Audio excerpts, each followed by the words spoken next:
spirit rejoices in God my Savior, and I rejoice for his eternal life. I ask every Filipino family, please turn to Jesus. A friendly reminder from the Philippine Christian Broadcasters. The Worship Hour is a Christian contemporary music bulletin of the Philippine Christian Fan-Made Broadcasters. All songs featured are duly owned by its respective groups and individuals. Duplication and illegal broadcast of this episode is strictly prohibited.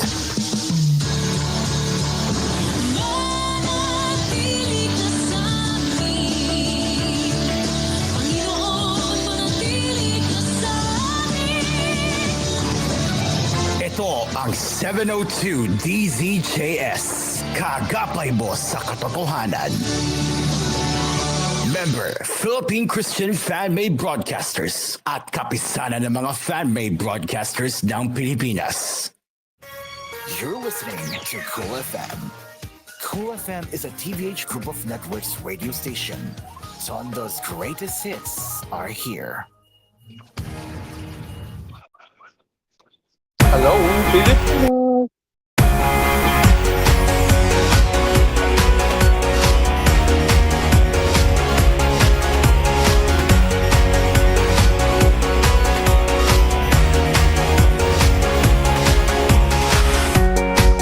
Good morning and welcome to Hello Pilipinas. Today is Saturday, August 31, 2024, and it is in fact the last Saturday. Woo! Last Saturday of the one day before the Burr months, ladies and gentlemen. One more day for Burr months. And looks like we have a special guest in our show today. So welcome Mark Morales to Hello Pilipinas. Yeah, I'm gonna be here for a while because I need to go to the to to the plaza because I have some science projects to do. So that's why. Okay. So And also GK since you're here today, you have anything you wanna announce? Yeah.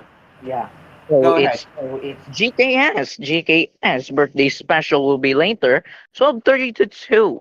Yeah, I'm gonna be talking about my 15th birthday. Yan lang. And Is that all? yeah, because I need to go to the restroom. All right.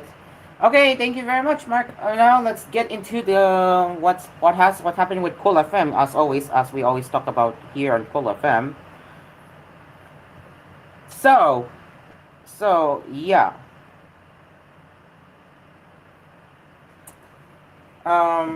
So yes, people.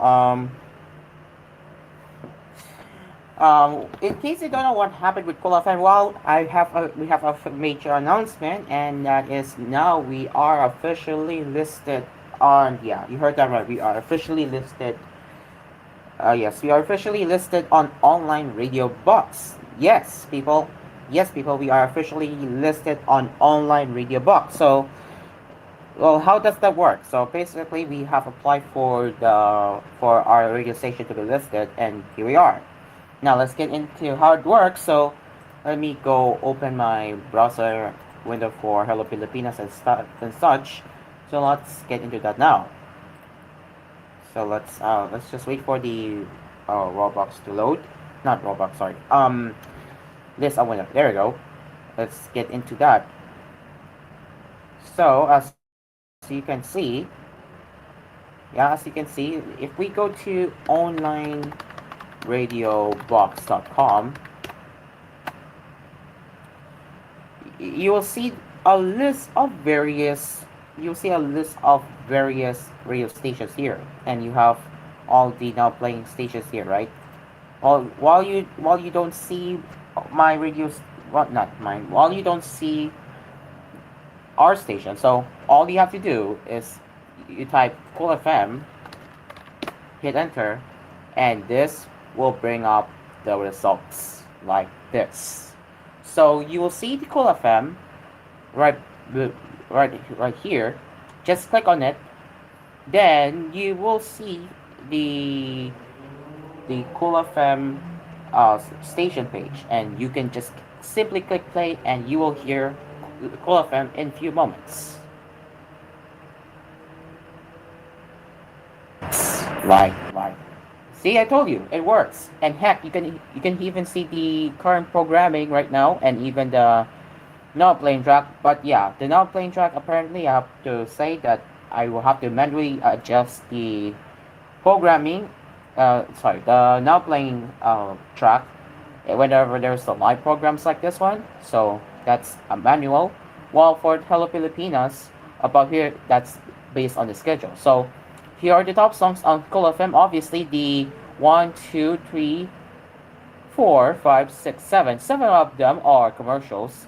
So yeah, we are still that is actually intended for commercial breaks. That is not supposed to be listed in the top listing of koolFM, which is we have yet to mitigate that one and show the only actual songs. And yeah, so yeah, so now you can, yeah, of course, if you have an account, you make sure to hit the like a radio button right here. Click the like button so you can save that to your favorite radio stations right here.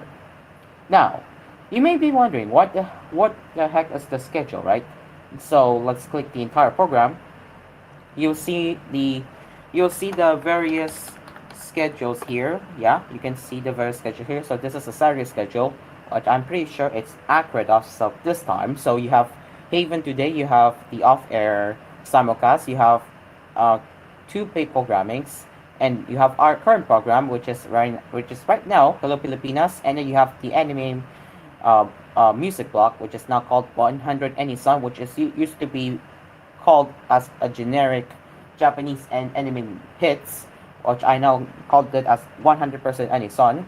You have music automation, and then talk with Sen. That's the last program of koolFM for today, which is why, well, if you're wondering why Talk with Sen was extended till midnight, it is because DJ Sen wanted to make it happen for Burman's countdown, which makes sense. So yeah, if you go to the Sunday, uh, uh, the almost the entirety of schedule is all music, except we have koolNews on Sundays as always, and Hello Pilipinas. So yeah, again, same morning setup, except in the afternoons you have Easy Jazz, Disco Flashback, you have Synthwave Sunday, and another block of music automation. You have Sunday prime time party. You have your usual prime time news bulletin, popping rapping Sundays, and the classic hits. So yeah, now if you go to the weekday schedule, obviously Monday to Wednesday will be the same, but you can see this is what it looks like. So you will see Grace to You. You have Teleradio Sabisyo or Radio Estrenta programs, like you have Gising Pilipinas, Teleradio Sabisyo Balita, and Kabayan. And then after Radio Estrenta morning programs, you get to hear the brand new program, not really brand new, but a rebranded program of Music Soul and Asphere called Feel Good Mornings. And I believe the music setup will be the same. Like you still hear the latest trending music, and of course all-time favorite hits along with OPM included. And then after Feel Good Mornings, it's music automation. You may be wondering why there's no coolness at noon on weekdays. That is because due to therapy, having school activities, and I cannot get to big mix much to work because of the yeah because of the CPU specs limitations. But yeah, you have music automation at noontime after Feel Good Mornings, which what I mean that music automation there on weekdays from noon to 4 is basically the oldies like you usually hear on Easy Rock and Wish 107.5 if I am not mistaken. After the music automation, it's coolness at 4, and then you have rock weekdays, which is every day, but which is Monday to Friday, by the way. And then you have coolness at 6, and then my show, Asphere's Cafe, hang out with Momon. And then after coolness prime time, it's Momo's music hangout, and then Tutoy na Lamao. So there you go. So that's the Monday to Wednesdays. But now, if you take a look at Thursday, you may be wondering, it looks almost the same as Monday to Wednesday, but there is no hangout with Momon on Thursday. Well, that is because Momon has has made its decision to limit his program only from Monday to Wednesday because on Thursday he has his school activities and he has and not he has but he he will be focusing on that instead of having his show. So yeah, after Asphere's discovery is basic automation. That's pretty minor difference.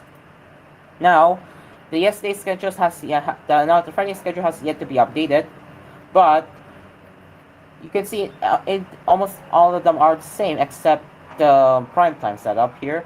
So 6:30 to 7:30 is My Tulugan. You have Pop Fridays with Lisa Magabat after My Tulugan, and you have koolNews Prime Time, and then 9:30 to 11 is Talk with Sen, and then 11 is Todo na Lamao. So there you go. That has yet to be updated, but yeah, that's how it works. So yes, people, if you are really, not really. So if you are planning to listen to koolFM on online radio box, and if you do have an account, please make sure please be sure to smash that like button right here. So it really helps us to grow, and that will save our radio station to your favorites. Okay, there you go. So once again, you can start playing now, and yeah, and that's how you can play koolFM on online radio box. And speaking of online radio box, we are also live on Zeno, and for Hello Pilipinas, we are also live on YouTube via TGON Productions and TGON News. So yeah, we are live as well. So we are in fact live on online radio box, Zeno, TGON Productions, and TGON News. And for the fan-made network, we are live on TVH Network. Okay, now let's get into the let's get into the showbiz happenings now. Let's do that.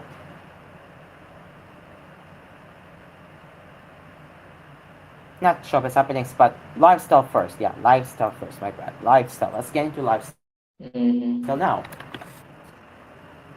Okay, so we Welcome to have. his problem. Okay, so let's Over let's there. let's get into what should we look at for this morning. Well, let's. I'm just waiting for the Inquiry Lifestyle to fully load. It's taking a while. That's why it's not letting me click. Okay. Now let's. You know what? Let's click this one. The best Surigao experiences are within the reach at this boutique hotel. Ooh, and what do they mean about that boutique hotel? Well, it's basically Katik Beachfront Boutique Hotel. There you go. So let's read this one here. Located along the island's picturesque beachfront, Katik Beachfront Boutique Hotel offers comfort and exquisite amenities while still being accessible to all of Surigao's best spots. So, everybody's talking about Surigao, and for good reason. For years, the popularity of this island paradise has grown, initially thanks to its variety of surf breaks, especially the world famous thick waves of Cloud 9. It's because of this that the island has also become home to annual surfing tourneys, hosting hundreds of surfers from all over the world. But surfers aren't the only ones who have found a gym that is Surigao. Tourists, both local and international, have flocked to the island, boosting its tourism rate up to more than 300% according to reports. In 2023, Surigao recorded 529,822 tourist arrivals, around 90% of which were domestic tourists. Of that number, more than 53,000 were foreign travelers, a whopping 500% increase from just 2022. So thanks to the island's pristine beaches, its wealth of picturesque nature views, and overall affordability, people come and keep coming back to is Surigao. Recently, the island made headlines beyond the surf scene and as global travel publications like Condé Nast and Lonely Planet named the island among its top destinations in Southeast Asia.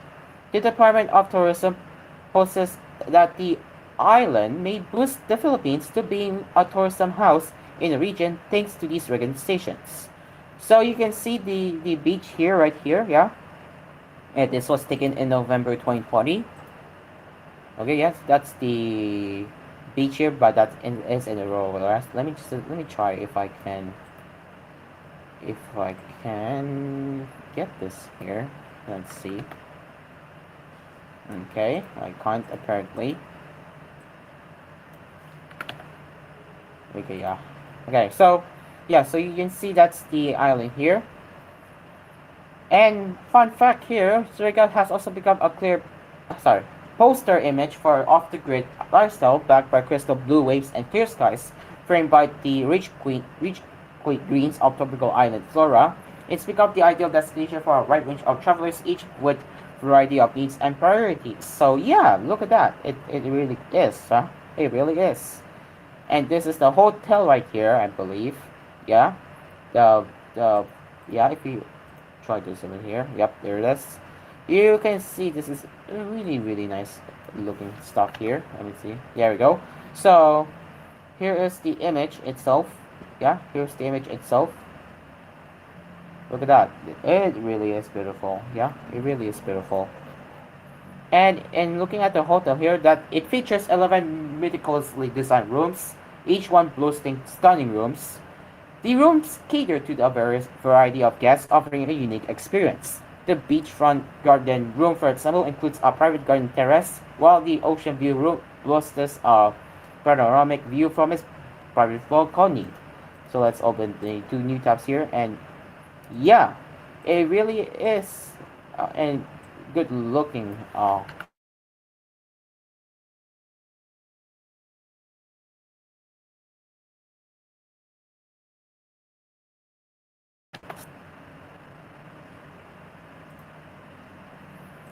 So let me just try to get that here. I'll give it one moment.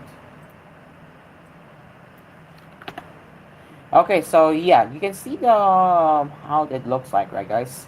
So you have the bed setup, which I would say it really looks nice, and you have the outside.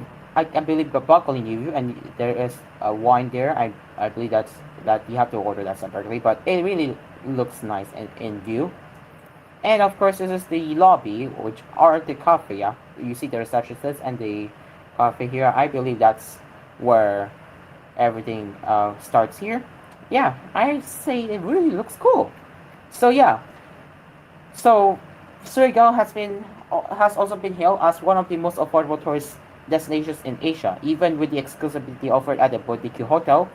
It that hotel rates start that hotel rates start at the reasonable 4,500 pesos per night, and that is a really affordable price here.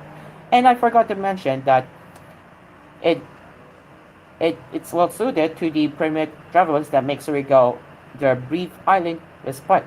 The Boutique Hotel boasts high-speed internet connectivity, which is especially convenient for remote workers, while those really looking for a total island getaway can enjoy the hotel's in-house restaurant, which offers the best of local and international flair. All that is complemented by Tageek's in-house bar, stocked with a carefully curated selection of wines and crafted cocktails by Oblacion, Makati's The Spirit Library. So yeah, will you be going to that hotel? And once you travel to Surigao, will you be going to that hotel? I would say you should absolutely go to that hotel based on the recommendations because again, it really fits well if you are traveling to Surigao for the first time. This is the best travel gateway. All right, people, it is now 7:20 in the morning, and Hello Pilipinas. We'll be right back for more lifestyle happenings. Stick around.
Welcome back to Hello Pilipinas. It is now 7:28 and we will continue with our lifestyle happenings right here on Hello Pilipinas. Okay, now let's let me look for another one where we can cover.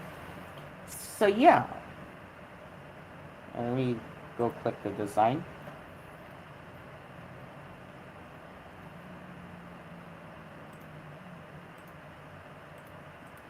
Okay. Okay, so let's talk about the Gen Z and Alpha slang. Yes, you may be wondering what are these slangs that Gen Zs and Gen Alphas are using, like they're mostly saying on TikTok. Let's get into that one right now. So that will be interesting to read as well here for this morning.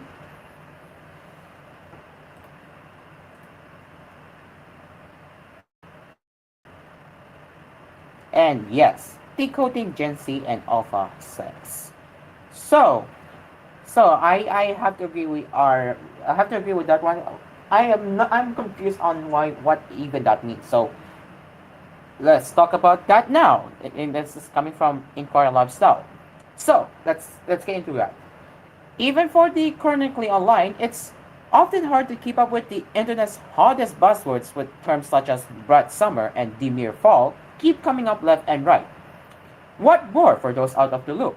Especially for parents and teachers, practically anyone who has to deal with and wants to understand a phone obsessed teenager. So, this is in course attempt on the on like the her being the latest Gen Z and Alpha slang. So, to cap is to lie and is often a slang alternative for lie or fake. It can be used as they're capping or that's cap to signify a dishonest statement. On the flip side, no cap is invoked to prove something is true. Sus. Oh yes, that's a common word. We already say it. Sus. Sus is simply a shortened form of suspicious and is used to describe a dubious person or a questionable situation. For example, Michelle is sus or to steal is sus. Sus. Oh yes, sus. Alright, next one is buzzing. Buzzing is derived from the words busting and bursting and is used to describe something, particularly food that is extremely good. And there's some TikTok user right here. I don't know what's taking long to load, but some TikTok said that mac and cheese is buzzing. So yeah. So yeah, we won't. I might not able to look at that one since it's taking forever. But anyways, let's get into Demir. Oh yes, we have talked about this and Hello Pilipinas. I think last few weeks ago or last week. Yeah, last week or last 2 weeks ago about Demir. Yeah, but yes, now yeah, that's the Demir we already have talked about. So again, if you are wondering what Demir is all about, so it coined by TikTok creator and 2024 icon Jos Debron, the year's ultimate buzzword, which originally meant someone modest and reserved, evolved as an empowering call to action, inspiring many to be mindful and conscious of how they present themselves to others. Though not to be mistaken with worrying yourself about how you are perceived, Demir is an invitation to own the day by being at your best. Gas in today's slang is used to either hype or cheer someone up. Let me gas you up real quick or describe something the same way buzzing is used of quality. This song is gas. Risk. Ever thought about what it meant to risk someone up or to have so much risk? The term is particularly slang for charm and it's used in the context of attracting a certain individual. Cook. The same way cooking is the process of creating a wonderful dish. Cook in modern slang means to describe the moments leading up to greatness or excellence. For example, let him cook or he's really cooking something up right now. Bread. Ah, yes. Bread. That's if you are familiar with the bread bread album that you saw on that's just says bread. Well, that is coming from Charlie XCX. With that pop star mentioned, Brent was no longer a word to describe an ill-mannered child, but someone free from all inhibitions. Mid. So yeah, mid is often used in a dismissing tone. Yeah. So I have heard a lot. I heard that word a lot when I was scrolling through the Discord service. I heard people saying mid, so that's understandable. And if you're wondering what mid is, well, mid is often used in a dismissing tone to describe something as unimpressive or average, like the performance is mid, or his mid. You can do better. And finally, the Lulu. As one can properly guess, the Lulu is derived from delusional and said to mock someone who went their head in the clouds. So instead of you're delusional, it's simply you're the Lulu. So that's the Gen Z and Alpha slangs you can find, and you can learn how Inquirer has managed to turn it into how what it means. So yeah, very interesting. I have to now learn what that is all about. All right, and then we'll get to the last one before we head into another ad break to prepare for koolNews on Hello Pilipinas. So let's see here what else we can cover here. Ah yes, speaking of the slang, out of date slang. Okay, yeah, out of date slang. Okay, out of date slang we should definitely keep using. Okay, so okay, so speaking of the modern slangs that were used by Gen Z and Alpha, well, we have to talk about the out of date slang and what the Inquirer believes that out of date slang should be continued to use. Should should continue. I mean, okay, so yeah, so here are the lists that should that according to Inquirer to that they should that you should bring back. Ho ho. So yeah, ho ho, babebe, jaborms, respak, beans, tus, spenax, spot, and yeah, that's pretty much. I believe that most of them are in Filipino slangs, which I believe is that one. So I have not heard of that before, so this is the first time I'm hearing this one. So let's talk about this one now. Ho ho. Ho ho is an abbreviation of for hangout lot. The term was originally used as a way to ask someone out, tara ho ho, and alternatively to explain that the hangout was merely palnotic in nature, nak ho ho lang kami, on contrast to its more popular and still used counterpart, mo mo. While the Japanese tsundere appears to find traction among the anime and manga loving crowd, he also had art own term to define the acting like they don't like someone thing or yeah individual babebe. Alternately, it also refers to someone acting in a acute manner and was notably embodied by the old-up era in afternoon television. Job forms. Job form simply combines the word horma with ja to describe an individual who is overdressed or a way to tease someone who is trying to impress another with their outfit. Respect was often used in the context of revenge with the support of one's friends, aka the backup. It can be used as a verb respectan natin sila in translation, bawin natin sila, or as a noun, nasaan na yung respect natin, or nasaan na yung backup natin. This is simply an alternative to saying hindi and no in most contexts. It's also mostly associated with conyos. Tus is slang for huli ka and used when one is about to get caught doing something bad. Oy, baka maktus ka or tus ka, nakita ni ma'am yung ginawa mo. S-Bank is an abbreviation for separation anxiety and encapsulates the feeling of being left out or missing out on a certain activity or experience, a similar term to FOMO, which is fear of missing out. And Spark, and which was mainly used to describe someone getting really mad and can be used in a sentence as uy, nakspark si Michael or tigil tigil ng mo yan pagka maspark si boss. So that's the out of date slang you can find right here. That's not really used nowadays, but what Inquirer believes that we must bring it back.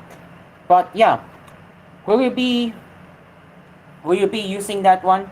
What's next will you use for your one you want to say?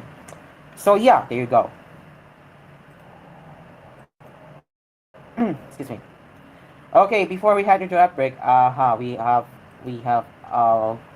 bad jowa or ano, we have air check people. We have a Terry TD1 air check.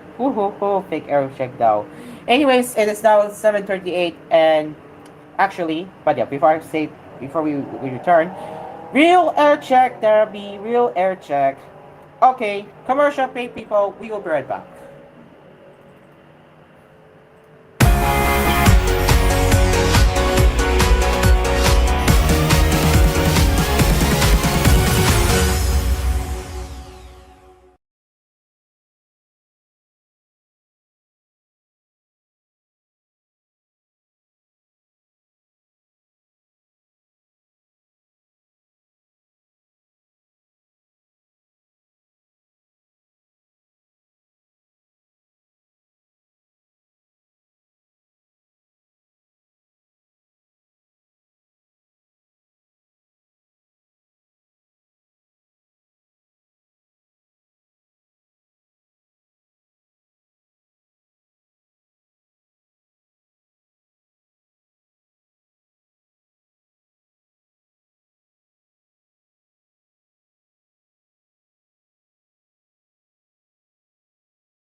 Sing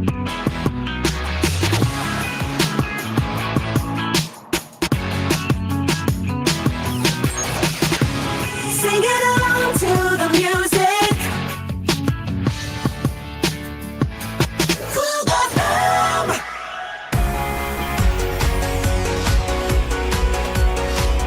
Live from Cool Studios, this is koolNews Early Edition.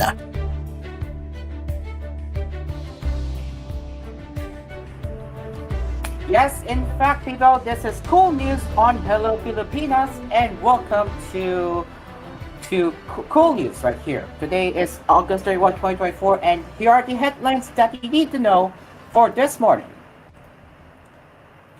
Dismissed Mayor Alice Leogo of Bamban Tarlac now faces 87 counts of money laundering involving about 7 billion pesos for almost 5 years, and another case lodged against her in the Department of Justice on Friday. Guo's sister Sheila and Lucky Star 99 Representative Catherine Cassandra Leong and over 30 other individuals and business entities were named respondents in the complaint filed by the National Bureau of Investigation, Presidential Anti-Organized Crime Commission, and Anti-Money Laundering Council. The AMLC remains committed in its mission to ensure that the financial system is not exploited to further criminalize criminal enterprises, said its Executive Director Mandy David. This filing is part of the AMLC's pursuit to combat financial crimes and safeguard the integrity of the Philippine financial system. According to the three agencies, financial transactions worth about 7 billion pesos, including 6.2 billion pesos, used to construct 32 buildings on the 8-hectare Bamban property of Bofu Land Development, which housed the Philippine offshore gaming operators Yuan Technology Incorporated, formerly known as Hongxiang Gaming Technology, from 2020 to 2024. Zuhang was raided by PAOCC and shut down in March. We have included Alice Go because based on our findings, she is the principal in the money laundering case.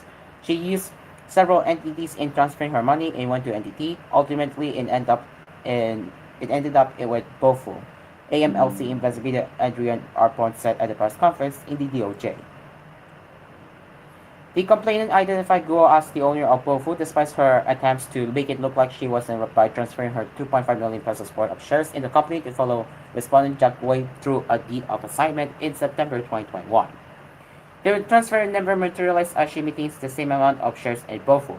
This was one case where the NBI, PAOCC, and AMLC found that Guo laid her financial transactions from 2020 to 2024 to distance herself from the illegal activities done by Sun Yuan, such as cyber scams and human trafficking. An inspection of the Bofu compound would show that its design is similar to a prison or jail-like facility, according to the complaint. It is surrounded by a high fence and there are limited entry and exit points. This prison-like facility proves that respondents intended to limit the movement of the individuals inside, thereby allowing them full control over the facility. According to the complaint, Guo transferred her own funds from her bank account to her family-owned companies QJJ Farm and QC Generics, which had been paying the Bofu compound's electric bills. Bofu racked up about 62.4 million pesos from July 15, 2020 to January 8, 2024, according to the complaint.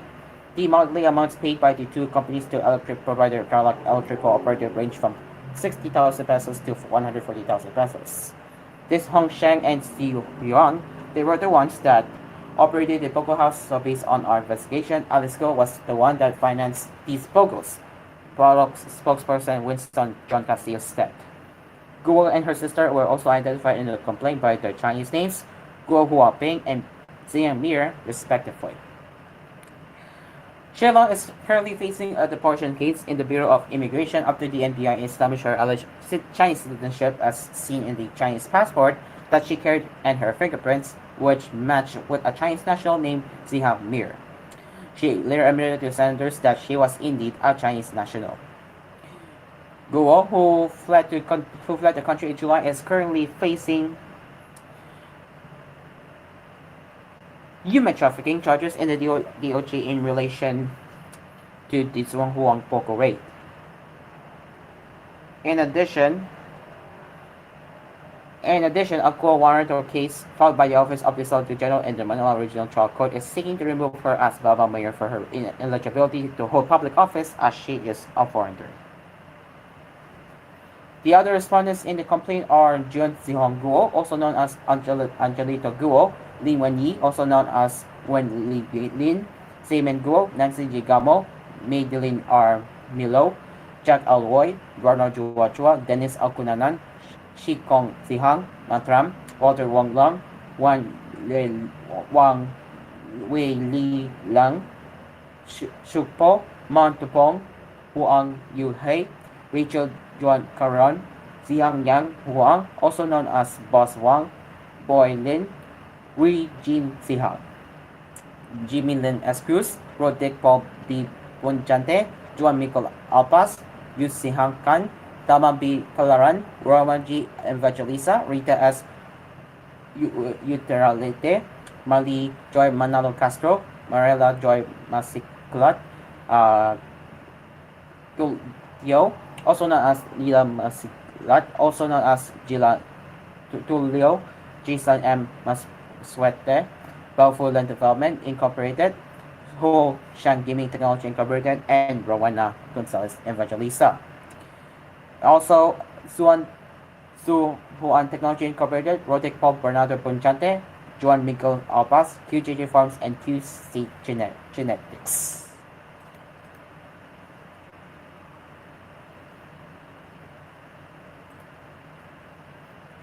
More than 50 organizations from the media, civil society, and the academe, along with the Commission on Elections, are banding together for a new partnership to combat fake news and disinformation and to expose the dangers they pose to communities, institutions, and democracy itself.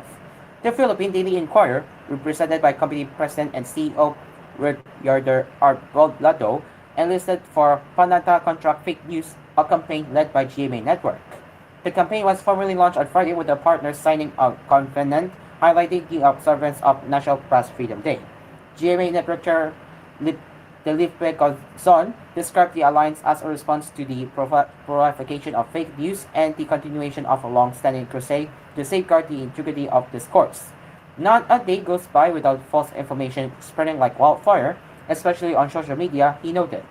For a problem so wide and deep, it needs a massive undertaking to fight it. True, Gosong said, it's not always the most viral, but it remains the best story to tell. Also present at the signing, Inquirer Associate Publisher Juliet Javalana called the latest advocacy among newsrooms and academic institutions was a huge step in protecting our democracy and the welfare of the people.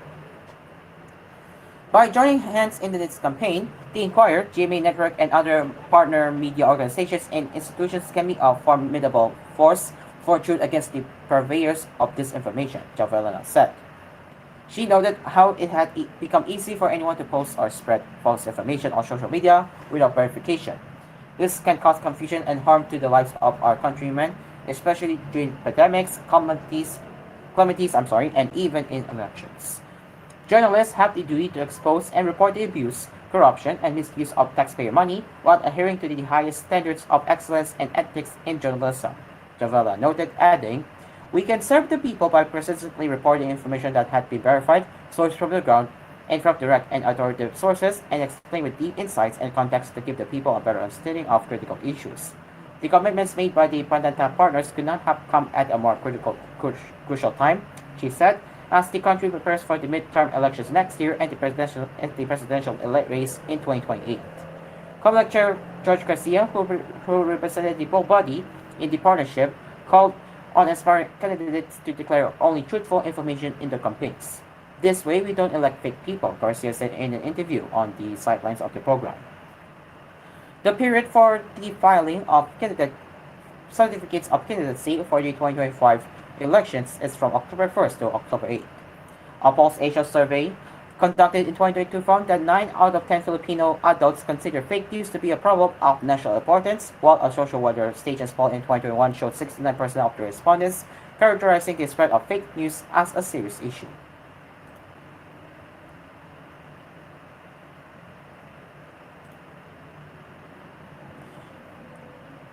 The supplier of national identification cards under the Philippine Identification System, or known as PhilSys, has asked the Banco Sentro ng Pilipinas for a thorough review of its performance as it sought reconsideration of the central bank's decision to terminate its 2.1 billion peso contract over its failure to deliver its obligations under the deal.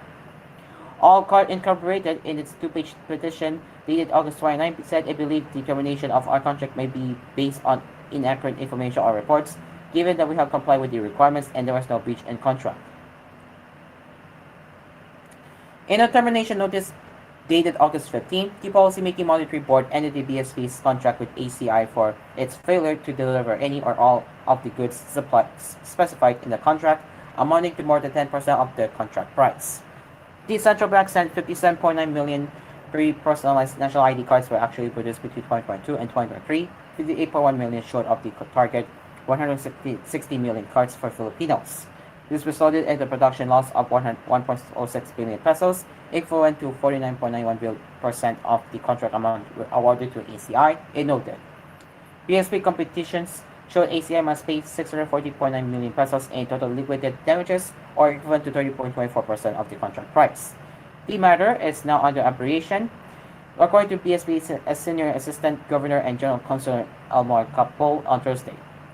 ACI's motion for reconsideration cited its submission for update of a position paper to the BSP in December 2022 to provide clarification and updates about the issues raised about its performance.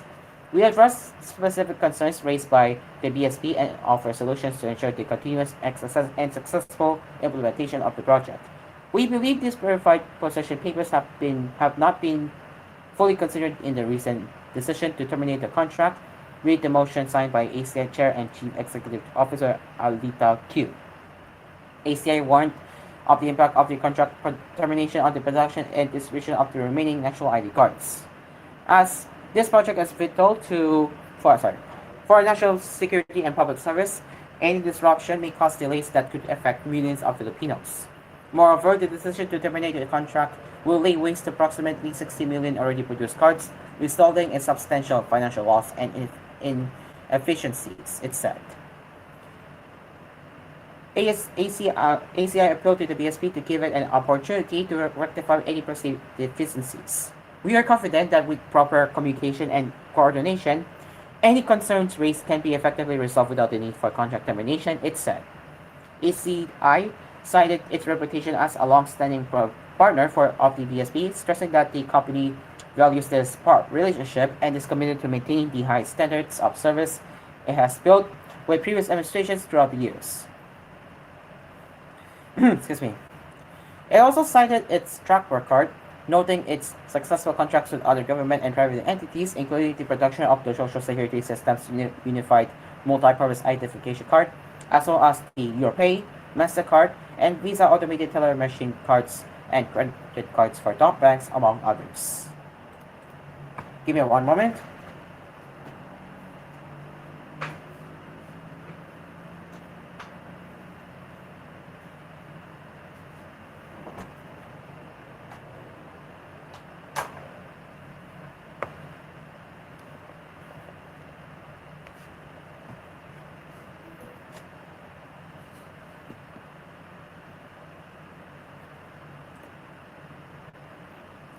And fish from all areas at Manila Bay are now safe to eat over a month after 3 vessels sank and caused oil spills, the Bureau of Fisheries and Aquatic Resources BFAR said. In its latest bulletin posted on Friday,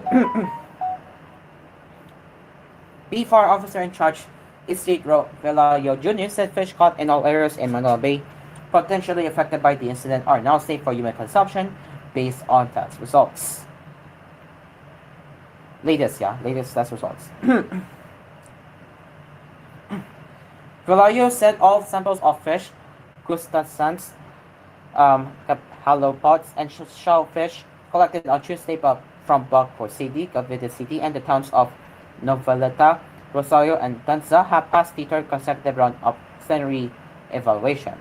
The BFAR declared fish and other seafood products in Metro Manila and the provinces of Bataan, Bulacan, Pampanga, and Batangas, along with the municipalities of Naik, Ternate, Kawit, and Maragondon in Cavite, fit for human consumption in previous bulletins. Following the sinking of MT Terra Nova of Limay, Bataan last January 25, the BFAR conducted a series of monitoring activities and analysis to ensure the safety of consumption of fish and other seafood products from the fishing areas surrounding Manila Bay. Fishing in an area can be declared safe for human consumption if samples analyzed have already passed 3 consecutive batches of sanitary evaluation, Valayo said earlier. Estimates from B4 showed that the average income loss is pegged at 346.69 pesos per day, or a total of 9.8 million pesos as of August 8. Thus, the average income loss spanning 8 fishing days totaled 78.69 million pesos, although it clarified the figures were subject to verification with concerned government office.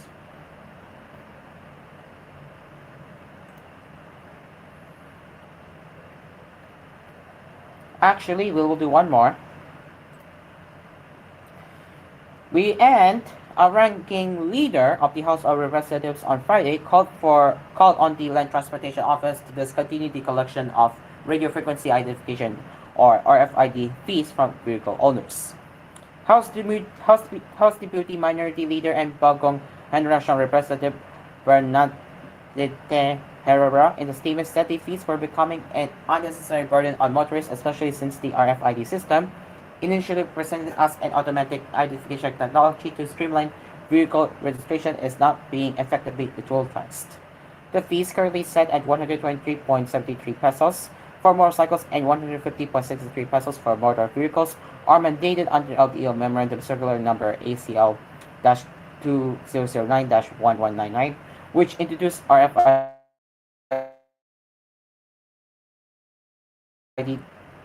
This is just a member circular and it should be easy to revoke.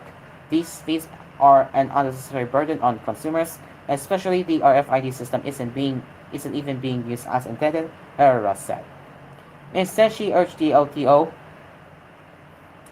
to prioritize public interest by eliminating these fees. Our goal should be to ease the burden on our people, not to add it, she said.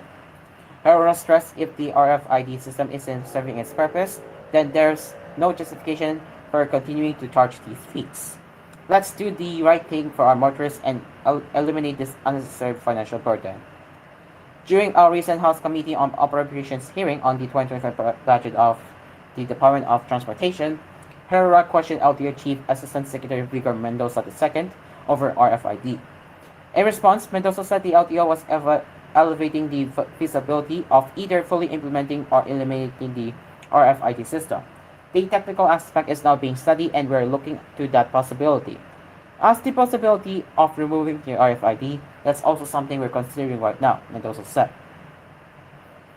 If that component in the cost of the plate can be removed altogether, then it will be savings on the part of the motorist, he added. Herrera urged the LTO to expedite its review and submit a recommendation before the plenary session on the 2025 national budget.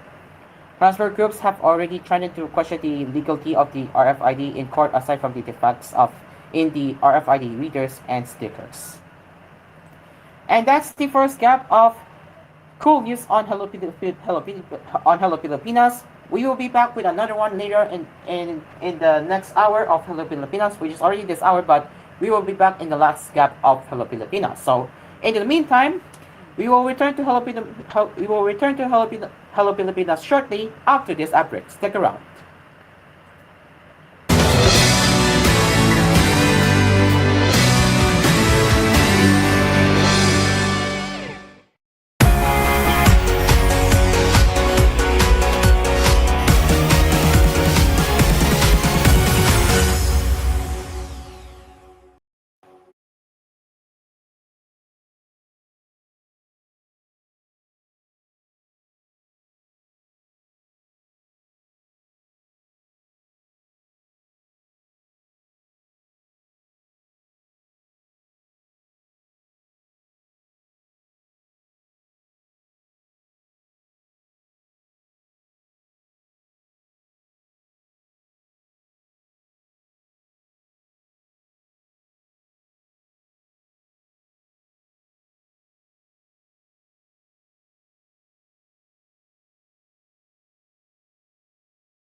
Yes, people, it's 8:13 and you are still with us with Hello Pilipinas! Woo! Yes.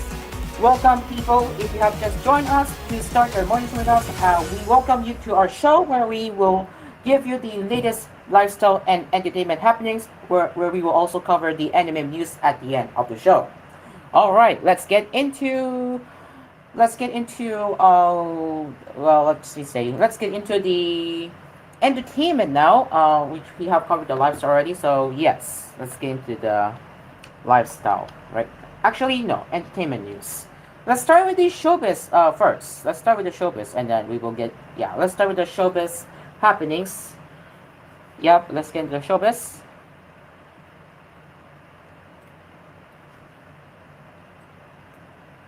On-screen love team Donnie Pangilinan and Belle Mariano, known as Don Belle, recently sent their fans a buzz after they posted a new photo hinting at a new project together. The Kapamilya stars posted a joint Instagram post with an image of them sitting at a dinner table. They teased that vacation's over and that they are. Hold on, that's a couple here. Oh yeah, oh yeah, oh yeah, oh yeah. Oh yeah, oh yep, oh.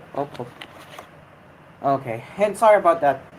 Sorry for the sudden this interruption. Something happened. Hold on.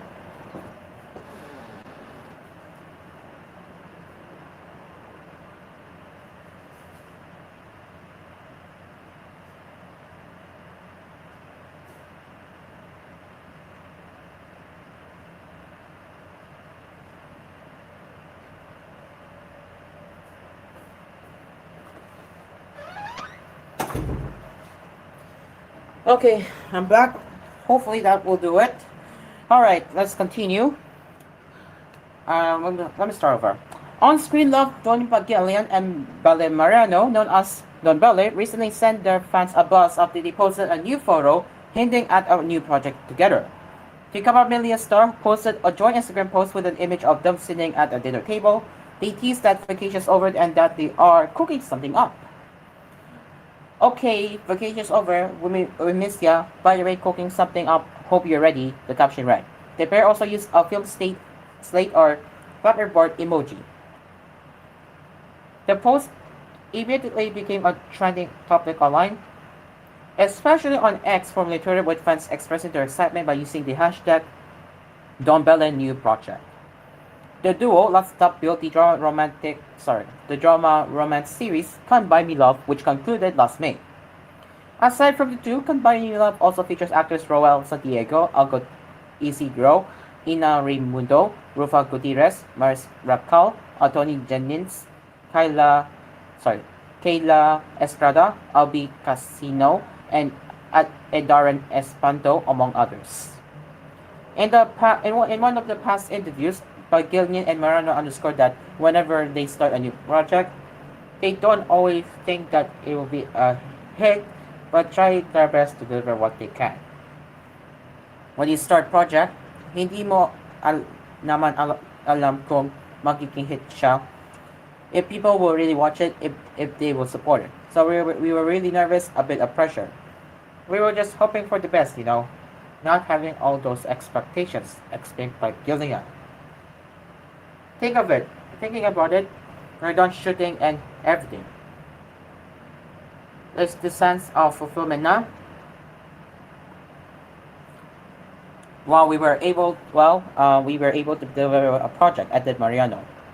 Can't Buy Me Love on its premiere gathered 454,413 concurrent live viewers on YouTube and soared to become the number one most watched series on Netflix Philippines at the time.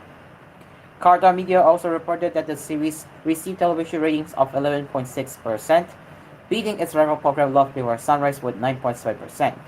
HGV Nielsen echoed this with its report that the pilot episode of Can't Buy Me Love generated 8% ratings as against its rival Love Before Sunrise with 7.1%.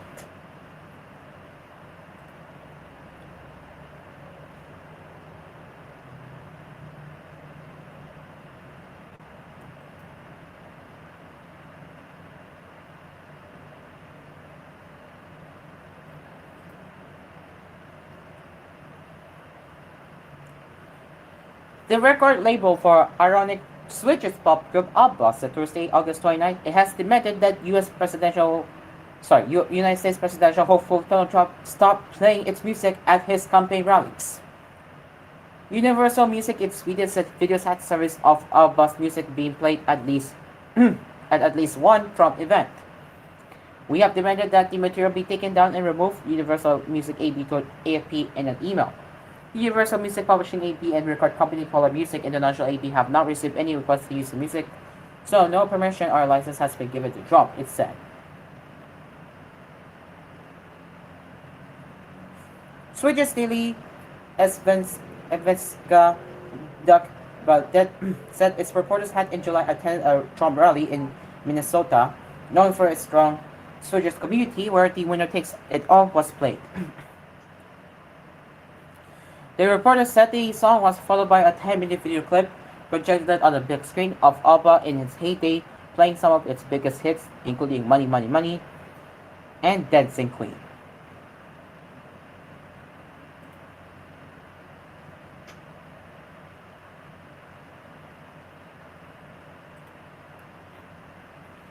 After graduating magna cum laude in 2023, Jae-hong Hilario once again impressed fans as he finished his master's degree in public administration with highest merit. Moments from the TV host political graduation ceremony at the both city colleges were shared through an Instagram page dedicated to his daughter Sarina on Thursday, August 29th. Sarina and her mom Maria Azores were present at the event. "We are so proud of you, Daddy Jae-hong. Masters in Public Administration with highest merit," the caption reads. In an exclusive interview with ABS-CBN reporter MJ Delifpe, Helio Wood said he strived to earn a master's degree so that when he is no longer in showbiz and an opportunity in public service presents itself, he will be ready. Di ko sinasabi na taktak po ako for high position or what. I'm just ready long if ever na kailangang ako sa ganito o sa ganyan, said Hilario, who is currently a counselor in Makati City. Hilario graduated from Ariano University last year with a degree in political science. Excuse me again. Ito yung bayad utang ko sa mga magulang ko. Lahat ng parents gugustuhin makatapos ng pag-aral mga anak nila, he said at the time. Ang lahat ginagawa nila, nagtatrabaho sila ng maranggal para makapag-aral ng mga anak. Eto na yun, kahit late na at the age of 46, at least buhay pa ang parents ko, he added. Aside from his role as a family man and a politician, Hilario is also one of the mainstay hosts of ABS-CBN noontime show, It's Showtime.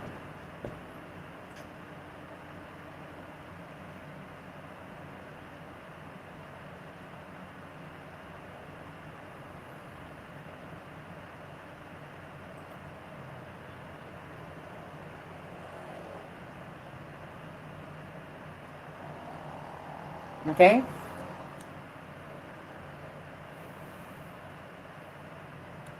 After revealing that he moved into the new home, Dominic Roque, in a quippy manner, clarified that he's only renting his new unit, seemingly in an effort to avoid speculations from the public.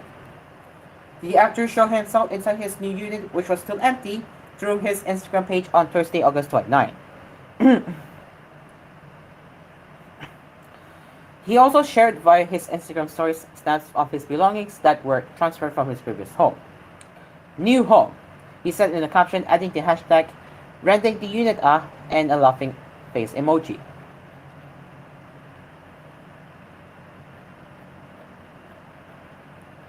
In a separate story, Roque irritated, renting only para sa mga, then added a laughing face emoji again. While Roque did not expound on why he had to make a clarification about his new place, it can be recalled that the actor was earlier rumored to have a political benefactor who supposedly owned the condominium unit where he resided at the time. Such humor, according to the actor's legal team, was apparently picked up by netizens from the malicious and baseless innuendos made by veteran columnist Christy Furman in her vlog. Roque's camp then cited this as the basis of the several libel complaint He fought against Furman in May at the office of the city prosecutor of Pasig City. Meanwhile, Roque in a recent interview said he is moving forward with his life after his breakup with his former fiancée, actress Pia Alonso.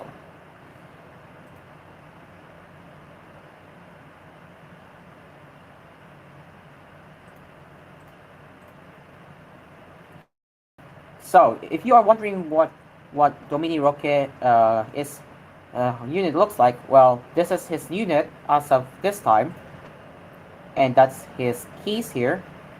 And if you look at his Instagram stories, you can see these are the stuffs that he got from his previous home.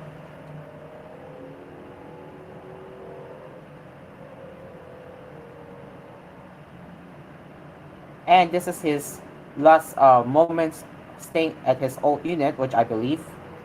And this is another Instagram story that says, "Rendering oring para sa mga with a laughing face." All right, that's the that's the showbiz happenings for now. Let's get into the Hollywood happenings with variety.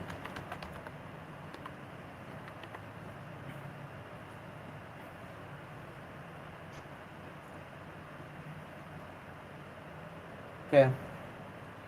I'm just waiting for uh I'm just waiting for the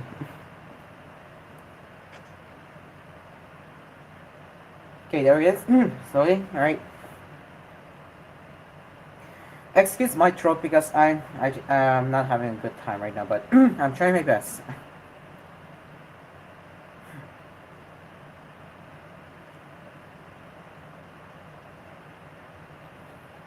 Excuse me again.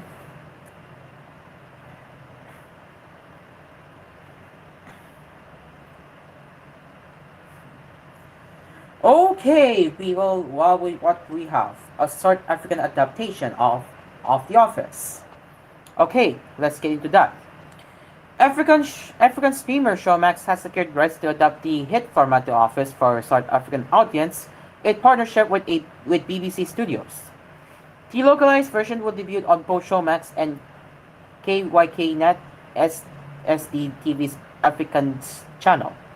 Rabbit Blue, part of BBC Studios' International Production Network, is set to begin production in 2025. The South African edition, which remains untitled, will be filmed primarily in the Afrikaans language. This marks the 14th international adaptation of The Office, following versions in Australia, France, Canada, Chile, Israel, India, the Middle East, and Poland, among others. The South African adaptation comes after Showmax's February relaunch in partnership with Comcast, NBC Universal, and Sky.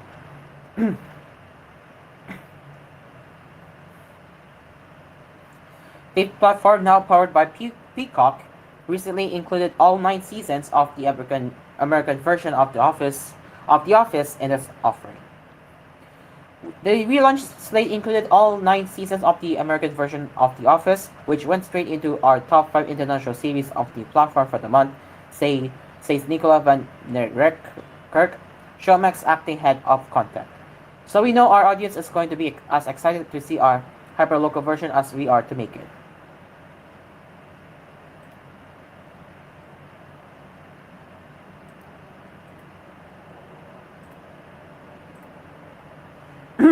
Excuse me once again.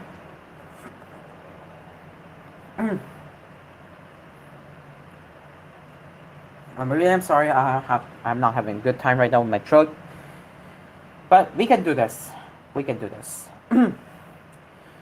Adding to its new scripted TV offer, France TV Distribution is launching sales on season 2 of OCS signature drama comedy, The Aerobics Project, which is Toto U2, a fun light dramedy set in a 1982 France and trail of American pop culture, including aerobics.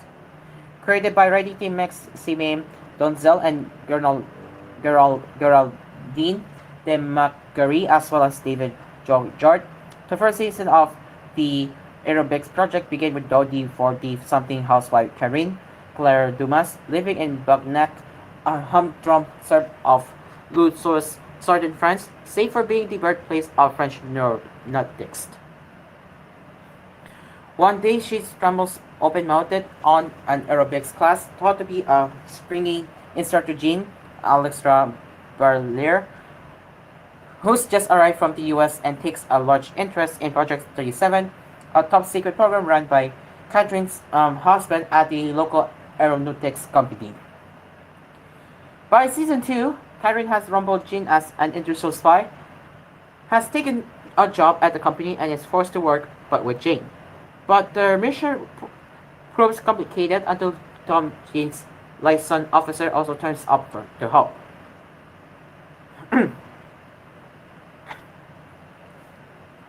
Meanwhile, Karen learns empowerment and body confidence thanks to Nobix and Jean. Upbeat, Season 1 bowed in March 2022 at France Series Mania, where it won French pop group Few Chantaton the Best Original Music Award for composing the 10-part series score. Season 2 was dropped by OCS in France on August 27 as a Now Canal plus OCS signature show. This series is produced by Agat Films Ex Nihilo, the letter behind Miguel Hanzanavixos Cannes competition player, the most precious of cargoes. We wanted to do a show about aerobics. We would read Jean Fonda's autobiography. You can tell how amazing that moment was when all of a sudden there was a possibility for a woman to sweat, Nonso said at the Series Fest Q&A last year. We thought let's do something a little bit more fun, a spy thriller too. We also wanted to speak about female friendship and sorority and also of a French fascination for America, he added. Season 2 is again directed by Jeannie Patry, who has great fun playing up cheesier or campier aspects of the era, especially via hairstyle and makeup.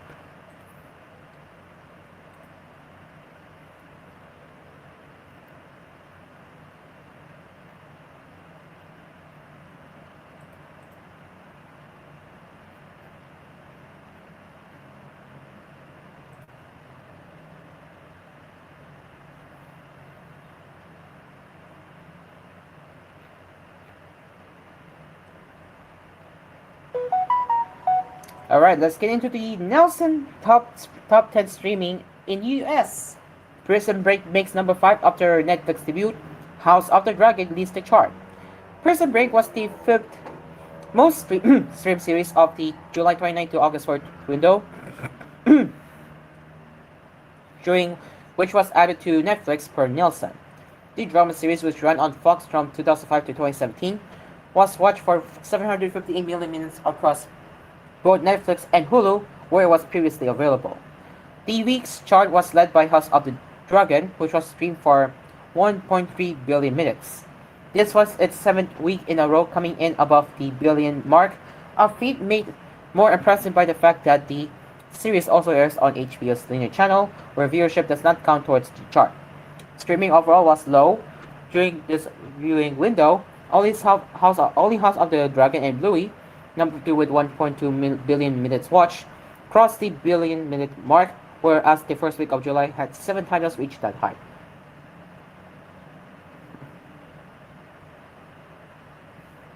Nielsen notes that the Olympics drew viewership away from the series and movies that may have otherwise performed more strongly. Additionally, this was the first time since the start of the Nielsen streaming top 10 in 2020 that there were 0 streaming originals on the chart, only a card series plus 1 a card film, Jack Reacher Never Go Back, which took number 10 with 697 million minutes watched across Netflix and Paramount Plus. The rest of the chart was populated by Grey's Anatomy with 933 million minutes and Family Guy with 910 million minutes as at number 2 and 3. And then after Prison Break, where there was Criminal Minds with 745 million minutes, Bob's Burger with 724 million minutes, All America with 722 million minutes, and NCIS with 707 million minutes before Jack Reacher.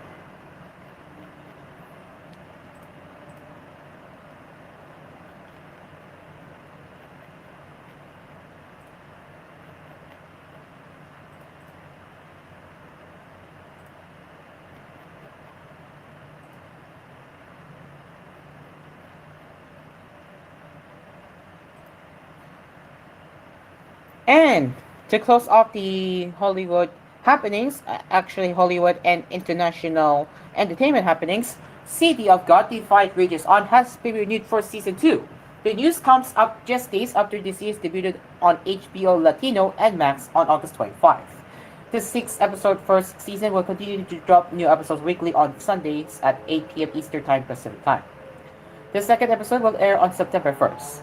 Per the official description, the series follows the characters 20 years after the events of the reowned film through the lens of Wilson Rocket, who returns to the community when a young drug dealer is released from prison puts City of God in dispute once again.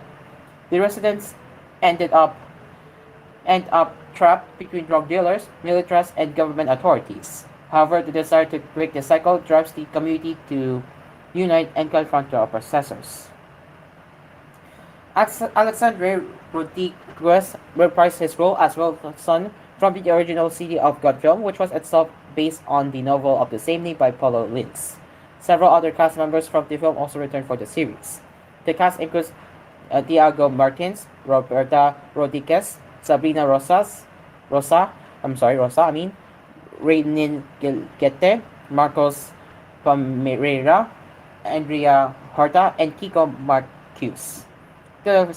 City of God, The Fight Rages On is written by Maria Oliveira, Patricia Andrade, and Liz.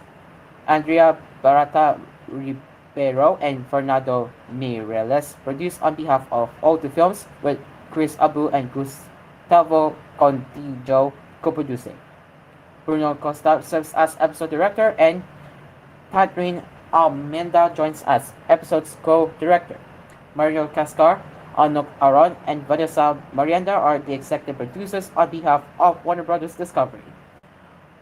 Al Muritiba also directs.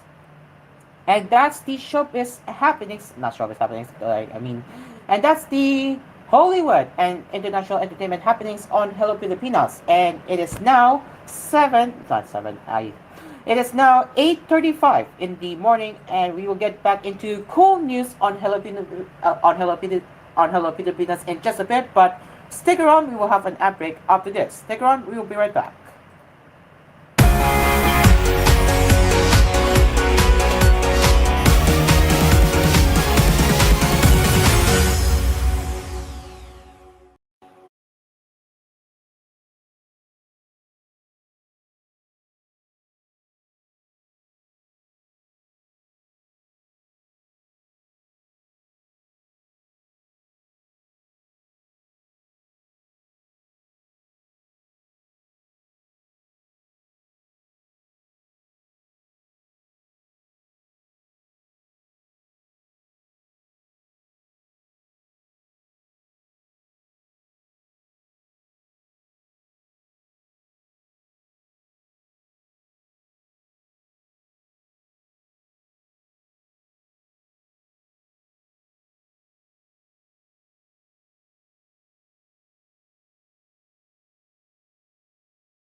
Live from Cool Studios, this is koolNews Early Edition. Welcome back to koolNews on Hello Pilipinas. Now let's get into the global headlines like 2 weeks ago. Apologies for the sudden error on my end. So let's continue. Let's continue with where we left off. Give me one moment before I start here.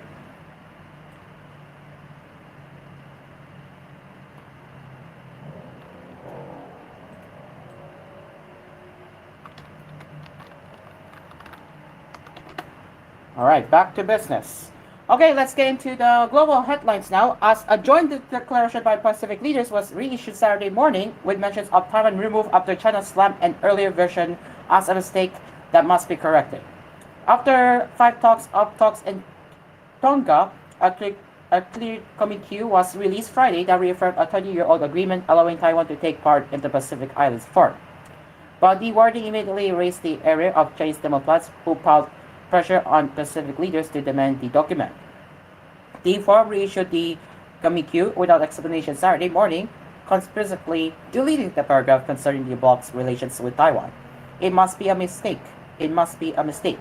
China's special envoy to the Pacific Islands, Gwen Boto, reported Friday. This is a surprising mistake made by someone. I am not sure, but I think it must be corrected. Guion earlier said he had conducted the bloc's secretariat in the hope of clarifying the situation. This should not be the final communique. There must be a correction on the text. The original paragraph, titled Relations with Taiwan, Republic of China, said leaders had reaffirmed the 1992 decision that paved the way for Taiwan's participation in the forum. China has aggressively sought to exclude Taiwan, a self-governing island of more than 23 million people, from international bodies and rejects its autonomy. Solomon Islands, China's main partner in the South Pacific, has lobbied for Taiwan to be stripped of its development partner started with the Pacific Island Forum. Pacific Islands Forum spokesperson did not immediately reply to a request for comment. A widely ridiculed Japanese government idea to woo Tokyo women into marrying men in rural areas by offering cash payouts and train tickets to matchmaking events has been scrapped, officials said Friday. Bureaucrats had envisioned payments of up to 600,000 yen or $4,140 for women who got married and settled outside of Tokyo as part of efforts to reduce a yawning countryside gender gap, local media reported. Hanako Jimi, Minister of State for Regional Revitalization, said Friday she had instructed officials to review the plan and insisted that reports about the size of payments were not true.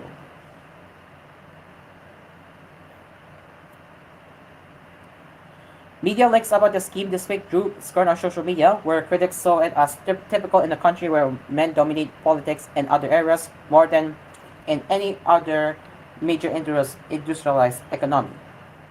Did they think independent, motivated, and educated women in the city would think, what?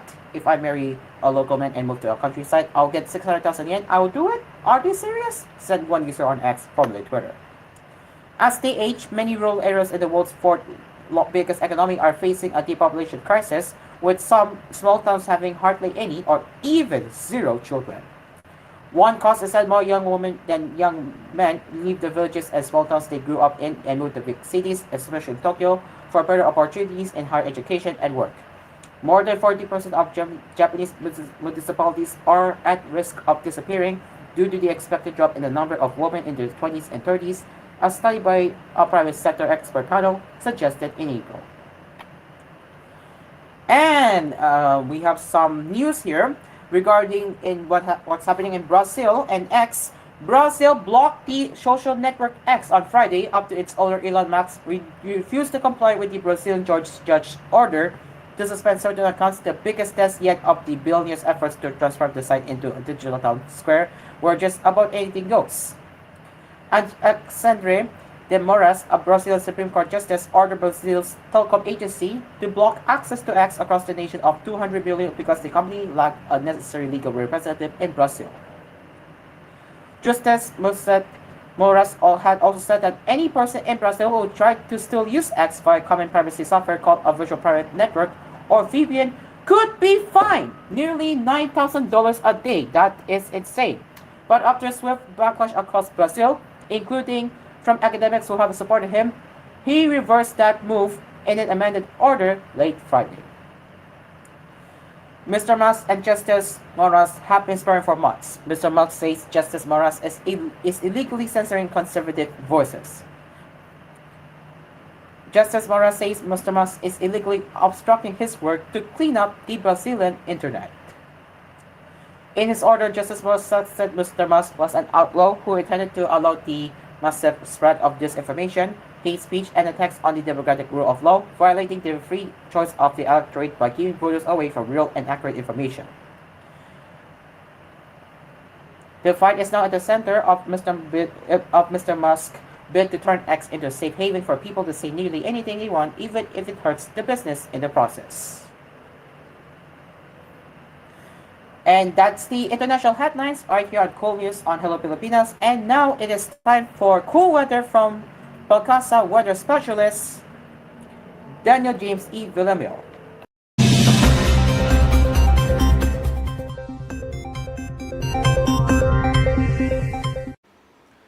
Magandang umaga mula sa Pag-asa Weather Forecasting Center. Ito ng ating update sa magiging tayan ng panahon sa susunod na 24 oras.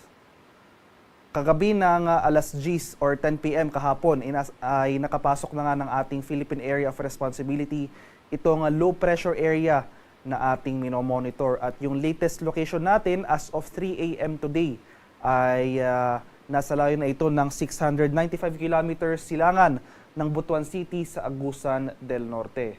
At sa kasalukuyan, patuloy rin ang pag-iral ng southwest monsoon o yung hanging habagat sa kanurang bahagi ng Southern Luzon at Visayas ngayong araw. At dahil sa pinagsamang epekto nitong low pressure area at ng hanging habagat, asahan natin na makakaranas tayo ng mataas na tsansa ng mga pag-ulan sa ilang bahagi ng ating bansa. Asahan natin itong mga kaulapan at mga kalat-kalat na thunderstorms dito sa buong Mindanao, sa central at eastern sections ng Visayas, pati na rin dito sa area ng Palawan. Mas maaliwalas sa panahon dito sa Metro Manila at sa nalalabing bahagi ng ating bansa ang ating inaasahan, maliban na lamang sa mga tsansa ng biglaan at panandaliang buhos ng ulan na dulot ng localized thunderstorms. At para naman sa magiging lagay ng ating panahon ngayong araw dito sa Luzon, malaking bahagi ng Luzon ngayong araw makakaranas ng generally fair weather conditions, mainit at maalinsangang panahon dahil hindi umaabot itong habagat sa malaking bahagi ng mainland Luzon ngayong araw. At pagsapit pero ng hapon hanggang sa gabi, magkanda tayo sa mga tsansa ng mga biglaan at panandaliang buhos nga ng ulan na dulot ng localized thunderstorms. Maximum temperature forecast para sa lawag ngayong araw, posibleng umabot ng 32 degrees Celsius. 34 degrees naman dito sa area ng Tuguegarao at 23 degrees Celsius sa Baguio City. Maximum temperature forecast ngayong araw sa Metro Manila, posibleng umabot ng 33 degrees Celsius. 32 degrees naman sa bahagi ng Legazpi at 31 degrees Celsius sa area ng Tagaytay. Sa mga areas ng Palawan, Visayas at sa Mindanao, dahil sa pag-iral ng habagat, asahan natin ang mataas na tsansa ng mga pag-ulan ngayong araw sa bahagi ng Palawan at sa Western Mindanao, particular na sa mga areas ng Zamboanga Peninsula at sa mga isla ng Basilan, Sulu at sa Tawi-Tawi. At dahil naman sa epekto ng low pressure area, dito sa nalalabing bahagi ng Mindanao, particular na dito sa Central at Eastern Mindanao, at sa Central at Eastern sections rin ng Visayas, dito sa Central Visayas, at sa mga lalawigan ng Leyte, Southern Leyte, pati na rin sa Eastern Samar, asahan natin ang mataas na tsansa ng mga kalat-kalat na pag-ulan, pagkulog at pagkidlat ngayong araw na dulot nga nitong low pressure area. Mas maaliwalas sa panahon, mostly cloudy skies ang ating inaasahan dito sa area ng Western Visayas at Negros Islands region ngayong araw. Ngunit pagsapit ng hapon hanggang sa gabi, makakaranas tayo ng mga isolated rain showers or localized thunderstorms. So ngayong madaling araw pa lamang, may mga naitala na tayong early morning thunderstorms sa malaking bahagi ng Mindanao at itong ang central at eastern sections ng Visayas. So sa mga lugar na ito, especially itong central at eastern sections, dahil ito yung mga lugar na naapektuhan nitong mga kaulapan o yung mga makakapal na kaulapan at mataas sa potential na pag-ulan na dulot itong low pressure area, patuloy tayo maging handa at alerto sa mga banta ng pagbaha at pagguho ng lupa kung tuloy-tuloy ang pag-ulan na ating mararanasan. At sa kalagayan naman ng ating karagatan, wala pa rin gale warning na nakataas sa anumang baybay na ating kapuluan at light to moderate na pag-alon na ating inaasahan sa malaking bahagi ng ating bansa. Gayunpaman, iba yung pag-iingat pa rin sa ating mga kababayan na maglalayag sapagkat kung meron tayong offshore thunderstorm activity, asahan natin itong mga malalakas na bugso ng hangin, kaakibat dito ang bahagyang pagtaas ng ating mga alon. At inaasahan nga natin na itong low pressure area na ating minomonitor sa ngayon, mataas ang tsansa na maging isang ganap na bagyo or tropical depression within the next 24 hours. And in the event na maging ganap na bagyo na nga ito, ay bibigyan natin ito ng local name na Enteng. At inasahan natin na starting tomorrow, araw ng linggo hanggang sa Lunes next week, dahil sa pinagsamang epekto nitong sama ng panahon na ito at ng pag-iral nga ng southwest monsoon, yung hanging habagat na posible ring hatakin nitong weather disturbance na ito, asahan natin na mataas na tsansa ng mga pag-ulan dito sa areas ng Visayas at Mindanao. So magpapatuloy yung mga pag-ulan sa malaking bahagi ng Visayas at sa Mindanao. Makakaranas na rin ng mga pag-ulan sa areas ng Mimaropa at sa Bicol region. Pagsapit naman ng Tuesday at Wednesday next week, bahagyang aangat pa northward yung mga pag-ulan na ating mararanasan. Unti-unti na mababawasan yung mga pag-ulan sa bahagi ng Mindanao at ng Visayas. Makakaranas na tayo ng mga pag-ulan na dala ng habagat dito sa Metro Manila, Central Luzon, Calabarzon, Mimaropa. Dahil naman dito sa low pressure area na posible maging bagyo, magdudulot rin ito ng mga pag-ulan dito sa Bicol region at mananatili ng bahagi yung mga pag-ulan na dala ng habagat sa Western Visayas. Kaya patuloy tayong maging or manatili tayong umantabay sa mga updates sa pinapalabas ng Pag-asa ukol sa sama ng panahon na ito.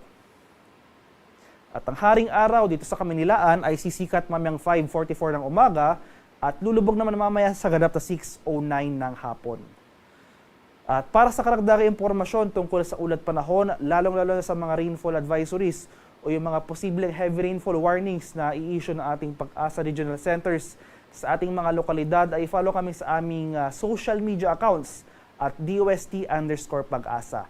Mag-subscribe rin kayo sa aming YouTube channel sa DOST Pag-asa Weather Report at palaging bistahin ang aming official website sa pag-asa.dost.gov.ph. At yan lamang po ang latest mula dito sa Pag-asa Weather Forecasting Center. Magandang umaga sa ating lahat. Ako po si Dan Villamin nag-uulat. And that's the cool weather for this morning. And that concludes the cool news on Hello Pilipinas for this morning. As always, if you have any news feedback or suggestions you want to share, you can get in touch with us at tvh.philippines.news@gmail.com. And we will continue to deliver you the latest news headlines later with cool news at noon. Until then, I'm Cairo. Now let's get back to Hello Pilipinas to wrap up the last few minutes of the program.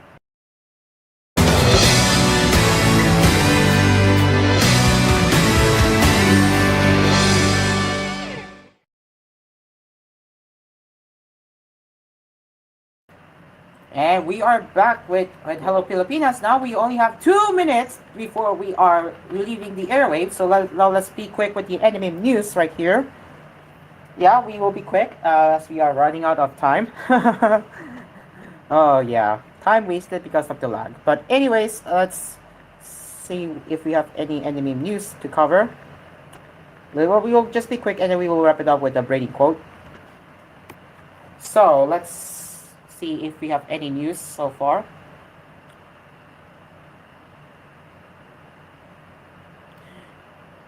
Okay, so Torai Yurarate Bojang Torai Roku. Okay, so the official X Twitter account for the television anime of Torai Yurarate Bojang Torai Roku Wangao announced on Friday that the series will premiere on October 4 at 2:23 a.m., which is October 5 on MBS and TVS before airing on another network. So yeah, that they have got a release date.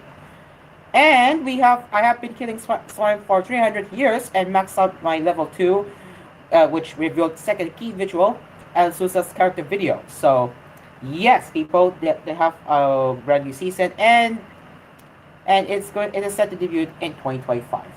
So that's the quick anime news right here on Hello Pilipinas. Now let's wrap it up right now with quote of the day. Let me just be quick here.